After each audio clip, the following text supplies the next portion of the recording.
Hey, so I wanted to come on really quick and talk to you about teen tantrums. Have you ever had one happen to you? You probably have, even if they're not teens yet. What it is when you take away a device, place some type of limitations on your kids gaming or using some device, or you like they lose their earbuds, or they've lost their charger, or their charger is broken, something where they cannot have the access to their phone. You may witness what I like to call the teen tantrum, and that is basically like a toddler tantrum, but in a teen body or a older kid body. And I always, was just like, what is the deal? Like, why are they reacting like this? It's not that big of a deal. But as I was researching for the talk that I did yesterday, that was at a local community, talking about the dangers of social media and all of that, I discovered that this is a real thing. This is a real physiological thing that they are finding occurs in the brain when a developing brain is exposed to too much screen time and stimulation in that way. It actually is lighting up the brain in different areas than if you're not using a screen, if you're actually like doing stuff in real life.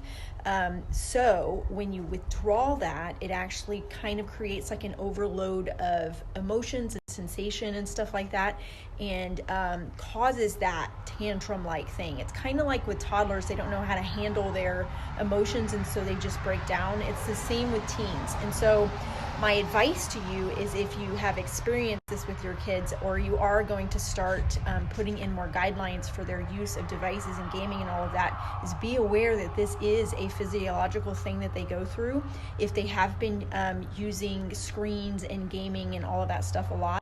So best thing to do is push through, stick to your guns, because it actually will pass if you just give it time.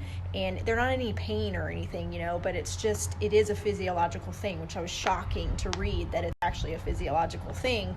But stick to your guns. On the other side of it, you will notice more eye contact, less attitude, and all of those things. So it's actually a good thing but adults have mostly fully developed brains, right? So it's crazy to think that our kids' brains are being affected by this stuff, and it's not a laughing matter. It's something very serious. But I just wanted to make you aware of that, because it is a real life thing. I had witnessed it. I've had other people tell me they've witnessed it, but you've got to stick to your guns and get to the other side of it. And I will put in the comments of this video the book that I'm referring to, and then I also highly recommend you download my tips that I have in my bio link, or in the comments of this video, so that you can see all the things that I recommend. Of course, I'm not an expert, but I am a mom that's been through a lot of stuff with my kids and digital stuff.